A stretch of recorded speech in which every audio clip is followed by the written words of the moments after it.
Of ஸ்ரீநேர்கள் அனைவருக்கும் வணக்கம் and welcome. இன்னைக்கு நம்ம இந்த வீடியோவில் எதை பற்றி பார்க்க போகிறோம் அப்படின்னு பார்த்தீங்கன்னா, நம்ம ஏஆர் முருகதாஸ் சிவகார்த்திகேயன் காம்பினேஷனில் நேற்று ரிலீஸ் ஆன மதராசி திரைப்படம் தாங்க.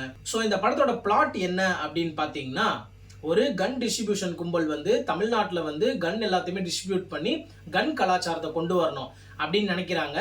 அதை வந்து என்ஐஏ டீம் வந்து தடுக்கணும்னு நினைக்கிறாங்க. இவங்க ரெண்டு பேர்த்துக்கு நடுவில் வந்து நம்ம ஹீரோ வந்து எப்படி இந்த கதைக்குள்ளே வராரு, அவங்கள எப்படி வந்து தடுக்கிறாரு அப்படிங்கிறதாங்க பிளாட்டு. ஸோ இந்த படத்தில் ஏஆர் முருகதாஸோட வேலை என்ன அப்படிங்கிறத கண்டிப்பாக நம்ம சொல்லியே ஆகணும். கிட்டத்தட்ட வந்து பெரிய பெரிய பிக் ஆக்டர்ஸை வச்சு வேற லெவலான மாஸ் படங்களை கொடுத்தவர் வந்து ஒரு 5 வருஷமாகவே வந்து ரொம்ப ஸ்ட்ரகிளாக இருந்தாருங்க. அவர் இயக்குன எல்லா படங்களுமே வந்து பார்த்தீங்க அப்படின்னா ஃப்ளாப்பு, ஆவரேஜ் கீழே அப்படிங்கிற ஒரு பேர் வாங்கிட்டு இருந்துச்சுங்க.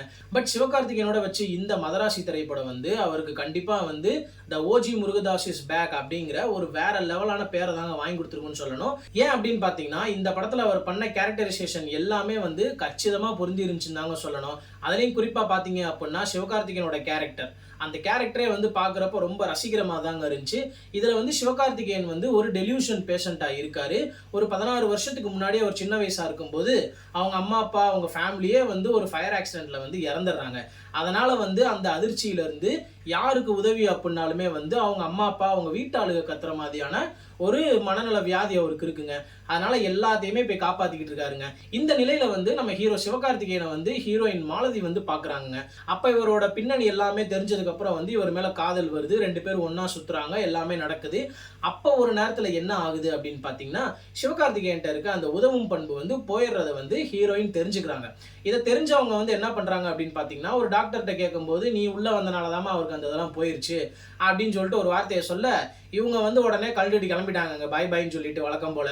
அதுக்கடுத்து வந்து இவர் என்ன பண்றாரு, நான் சாவணும் அப்படின்னு சொல்லிட்டு ஒவ்வொரு பாலம் ஒவ்வொரு பில்டிங்ல இருந்து குதிச்சு சாகிறதுக்கு ட்ரை பண்றாரு.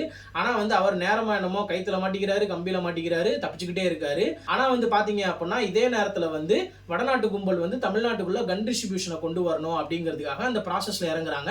அதுல வந்து அந்த ஹெட்டா இருக்கிறது யார் அப்படின்னு பாத்தீங்க அப்படின்னா சிராகு விராட் அப்படிங்கிறவங்க. இதுல வந்து விராட்டுங்கிற ரோல்ல வந்து நம்ம வித்யுத் ஜம்வால், அதாவது துப்பாக்கி படத்தோட வில்லன் வந்து பண்ணியிருக்காரு. ஆரம்பமே அவருக்கு வந்து என்ட்ரன்ஸே வேற லெவலான ஒரு பக்கா என்ட்ரன்ஸ் கொடுத்திருந்தாங்க அப்படின்னு தான் சொல்லணும். அவர் ஒரே ஆள் 100 பேரை கூட சமாளிப்பாரா அப்படிங்கிற மாதிரியான ஒரு வெயிட்டான ஒரு ஆக்ஷன் சீக்வன்ஸ் வச்சிருந்தாங்க. ஸோ இந்த மாதிரியே கதை நகர்ந்துக்கிட்டே வருது. அப்படி நகர்ந்துக்கிட்டு வரப்ப வந்து அந்த என்ஐஏ கும்பல் அந்த கன் டிஸ்ட்ரிபியூஷனை வந்து தமிழ்நாட்டு பார்டர்ல வந்து தடுக்க நினைக்கிறாங்க.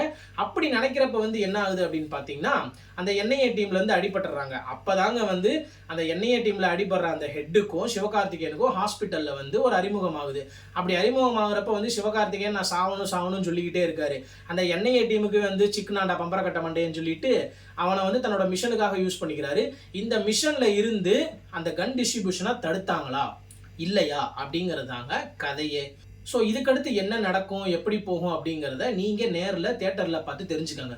ஓகேங்களா? இப்போ நம்ம டெக்னிக்கல் வைஸாக வந்து இந்த படத்தில் வந்து என்னென்ன ட்ராபேக்ஸ் இருந்துச்சு, என்னென்ன பாசிட்டிவ்ஸ் இருந்துச்சு அப்படிங்கிறத பார்ப்போம். ஸோ ஃபர்ஸ்ட் ஆஃப் ஆல் எனக்கு பிடிச்சது என்ன அப்படின்னு பார்த்தீங்கன்னா, அனிருத்தோட பேக்ரவுண்ட் மியூசிக். ஓகேங்களா? இந்த படத்துல வந்து அனிருத்தோட பாட்டு எல்லாமே வந்து முன்னாடி கொடுத்த பாட்டு மாதிரியே இருந்தாலுமே பேக்ரவுண்ட் ஸ்கோர் வந்து பக்காவா பண்ணியிருக்காரு அப்படின்னு நாங்கள் சொல்லணும். அதுவும் இல்லாமல் முக்கியமா பார்த்தீங்க அப்படின்னா வில்லன் வர போர்ஷன் எல்லா இடத்துலையுமே வந்து வேற லெவலா உண்மையிலே ஒரு டெரிஃபிக்கான வில்லனுக்கு கொடுக்குற ஒரு பிஜிஎம் கொடுத்துருக்காரு அப்படின்னு தாங்க சொல்லணும். அதே போல சிவகார்த்திகேயனோட கேரக்டர் பார்த்தீங்க அப்படின்னா, ஒரு காலத்துல வந்து இவரெல்லாம் வந்து ஆக்ஷன் பண்ணா என்னடா இந்த படம் இது அப்படின்னு சொல்லிட்டு கேட்டுட்டு இருந்த ஆடியன்ஸ் முன்னாடி அவரோட கடின உழைப்பால இந்த படத்துல வந்து இவர் தாண்ட ஆக்ஷன் ஹீரோங்கிற அளவுக்கு அவர் ஒரு நேம் வாங்கிட்டாரு அப்படின்னு தாங்க சொல்லணும். அதுக்கப்புறம் நம்ம ஆக்ட்ரஸ் ருக்மிணி அவங்களுக்கு போனோம் அப்படின்னு பார்த்தீங்கன்னா, இந்த படத்துல வந்து அவங்க தாங்க வந்து ஒரு மேஜர் பாயிண்ட்டு. மாலதின்னு சொல்லிட்டு நம்ம எப்படி மாலான்னு பின்னாடியே சுத்துவார் வடிவேலு, அது மாதிரி வந்து மாலதிக்காக வந்து எவனை வேணாலும் என்ன வேணாலும் பண்ணுவேண்டா அப்படிங்கிற மாதிரி தாங்க ஒரு வேற லெவலா மாலதி கேரக்டரை வந்து ஃப்ரேம் பண்ணியிருக்காங்க. அந்த வகையில வந்து இந்த கேரக்டர் வந்து ஹீரோயினுக்கு கச்சிதமா பொருந்தி இருக்கு அப்படின்னு தாங்க சொல்லணும். அடுத்து நம்ம வில்லனுக்கு வருவோம். ஸோ வில்லன் வந்து சிராக் விராட் அப்படின்னு சொல்லிட்டு 2 பேர் இருக்காங்க.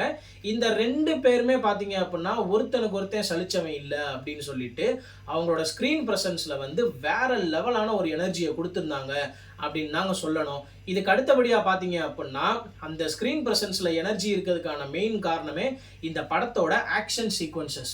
இந்த படத்தோட ஆக்ஷன் ஸ்டண்ட் மாஸ்டர் இருக்காரு பார்த்தீங்களா, அவருக்கு உண்மையிலே வந்து ஒரு ஹேட்ஸ் ஆஃப் கொடுத்தே ஆகணும். ஏன் அப்படின்னா அவர் இருக்கனால தான் வந்து முக்கியமாக இந்த படம் ஓடுது அப்படிங்கிற ஒன் ஆஃப் த ரீசனும் நம்ம சொல்லலாம். இந்த ஆக்ஷன் சீன்ஸ் எல்லாமே சீன் பை சீன் நீங்கள் பார்த்தீங்க அப்படின்னா எல்லாமே வந்து யூனிக்காக இருக்குங்க. சும்மா சாதாரணமாக வருவாங்க 10 பேர் அடிச்சு போடுவாங்க அப்படிங்கிற மாதிரி இல்லாமல் ஒவ்வொரு ஆக்ஷன் சீக்வன்ஸ்லையுமே வந்து ஒரு ஹியூமர் கலந்த ஒரு இது வச்சிருக்காரு அப்படின்னு தாங்க சொல்லணும்.